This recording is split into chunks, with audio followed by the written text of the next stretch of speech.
सभी भाइयों को नमस्कार। मैं अशोक जरोटिया। मंगलवार दिनांक 7 अक्टूबर 2025 को हरियाणा के आईजी रैंक के अधिकारी ने सुसाइड कर लिया चंडीगढ़ अपने घर पे। 8 तारीख को हरियाणा पुलिस ने बताया कि उनके जो गनमैन को रिश्वत लेने के मामले में पकड़ा गया था और गनमैन से जो पूछताछ की गई तो उन्होंने वाई पूर्ण कुमार साहब एडीजीपी का भी नाम लिया है। ये मैं नहीं कह रहा, ये कह रहा है दैनिक जागरण अखबार, जो कि एसएसपी रोहतक ने बताया है। ये देख लो, ये खबर आ रही है दैनिक जागरण अखबार में, पेज नंबर 13 है। 8 अक्टूबर 2025 का अखबार है। अखबार में ये लिखा हुआ है कि एसपी नरेंद्र बिजरानिया रोहतक ने बताया कि एडीजीपी साहब का जो गनमैन था हेड कांस्टेबल सुशील, उसको गिरफ्तार किया गया था रोहतक अर्बन स्टेट पुलिस थाने में रिश्वत मांगने मामले में।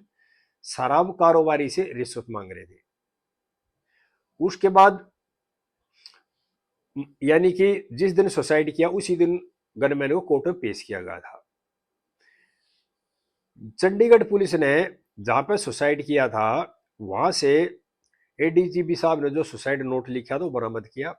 उसमें आरोप लगाए हैं वाई पूर्ण कुमार ने, जो मौजूदा डीजीपी हरियाणा के, उस पर एसपी रोहतक पर भी मुझे षड्यंत्र के तहत फंसा रहे थे और मेरा नौकरी में रहते हुए जाति के आधार पर शोषण भी किया। इसकी शिकायतें भी पहले भी करी थी। और उस सुसाइड नोट में 15-20 अधिकारियों के नाम लिख रखे हैं, जिसमें आईएएस अधिकारी भी और आईपीएस अधिकारी भी है। कुछ जो आईएएस अधिकारी रिटायर्ड हो चुके, चीफ सेक्रेटरी लेवल के और डीजीपी लेवल के अधिकारी भी जो रिटायर्ड हो चुके और मौजूदा अधिकारी है, उन पर भी हरियाणा पुलिस के कई एडीजीपी है उन पर आरोप लगा है।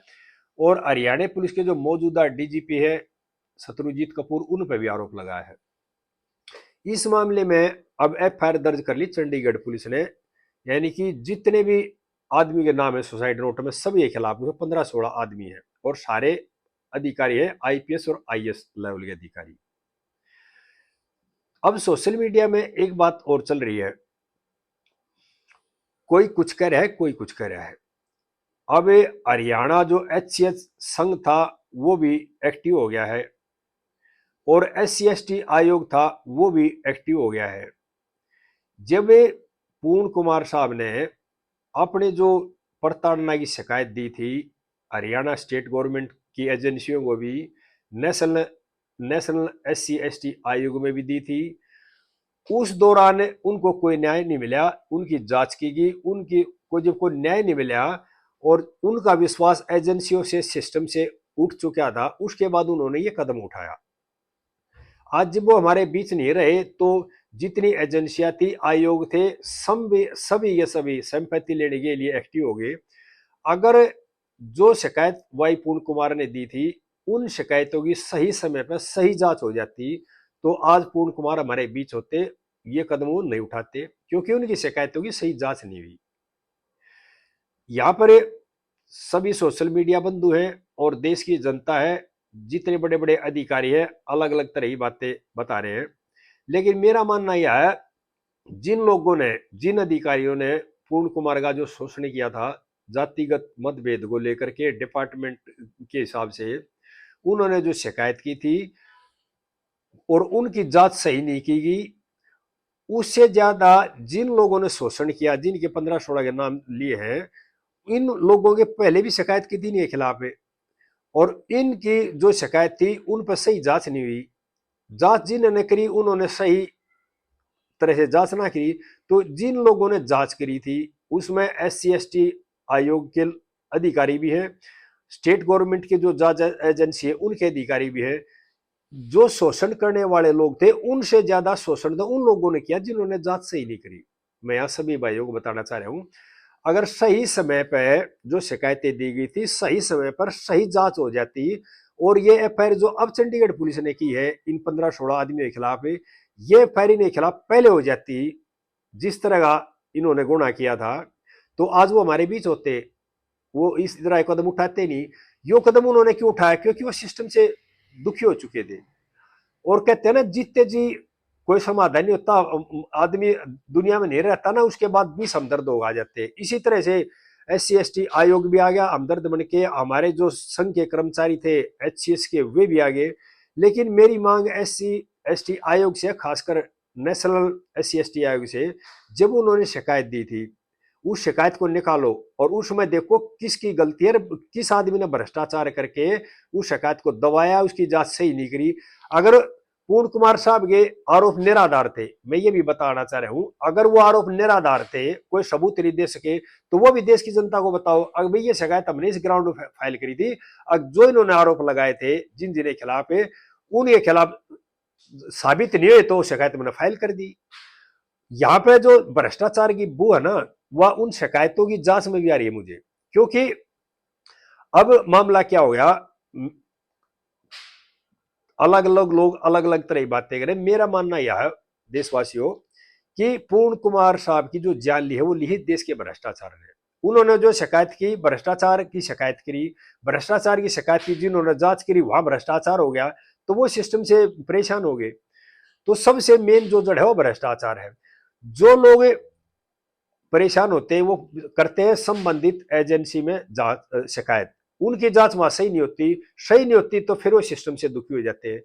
हम क्या करते हैं, जो भ्रष्टाचारी लोग हैं वो क्या करते हैं, अब जैसे ये भ्रष्टाचार का मुद्दा आ गया, इसको छुपाने के लिए लिपापोती करते हैं, सही जांच नहीं करते। अब क्या हुआ, जो उनकी पत्नी ने शिकायत दी उस पर FIR दर्ज कर ली। इसमें आगे ये देखना है उस FIR में एक्शन क्या होता है, कौन कौन जेल जाता है, किसकी सजा होती है, जिसने ये गुनाह किया उसको सजा मिली भी कि नहीं मिली है, देखने की चीजें ये है।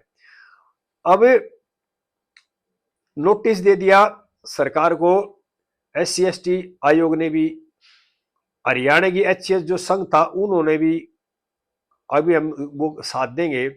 लेकिन ये चीज देखनी है, जब जब आगे इसकी FIR जो हुई है, इसमें आगे तफ्तीश होगी, कौन कौन गिरफ्तार हुए कौन ना हुआ, इस FIR में किस तरह की प्रगति हो रही है, ये चीज देखने के लायक है। लेकिन क्या है, अब गर्म गर्म माहौल है, अब सभी ने शिकायत भी दे दी, उसके बाद फिर लिपापोती हो जाएगी। पहले भी कई बार लिपापोती हुई है।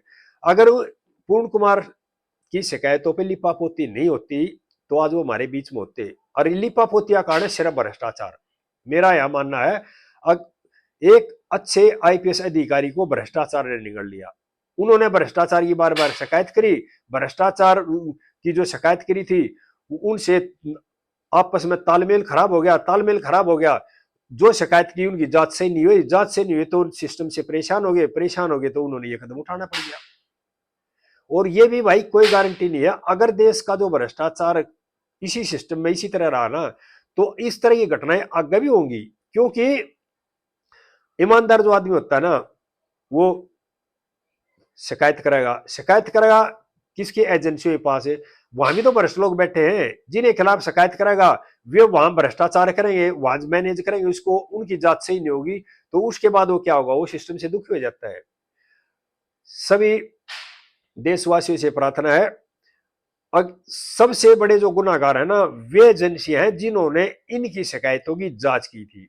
और मेरी यह मांग है सभी देशवासियों से, उन एजेंसियों से जिन्होंने इनकी शिकायत दी, जितनी इन्होंने शिकायत दी थी वो टोटल शिकायतें निकलवाई जाए, चाहे वो नेशनल SC/ST आयोग में दी या स्टेट SC/ST आयोग में दी या हरियाणा सरकार की जांच एजेंसी किसी भी एजेंसी को दी, वो तमाम पुरानी शिकायतें निकाल करके और उन लोगों से भी सवाल जवाब किया जाए जिन्होंने उनकी जांच करी थी, किस आधार पर जांच फाइल करी थी, और वो देश की जनता को अगर बताए खुल करके, लिपापोती ना करे इस मामले में कि भाई हमने इस आधार पर फाइल करी थी। क्योंकि जिन्होंने शोषण किया उनसे ज्यादा शोषण उन्होंने किया है जिन्होंने शिकायतों की जांच करी थी। अगर शिकायत में जो आरोप लगाए गए थे वे निराधार झूठे थे तो उनके बारे में भी देश की जनता को बताओ, अगर उसमें कोई लिपापोती है तो उसके बारे में जनता को पता लगना चाहिए।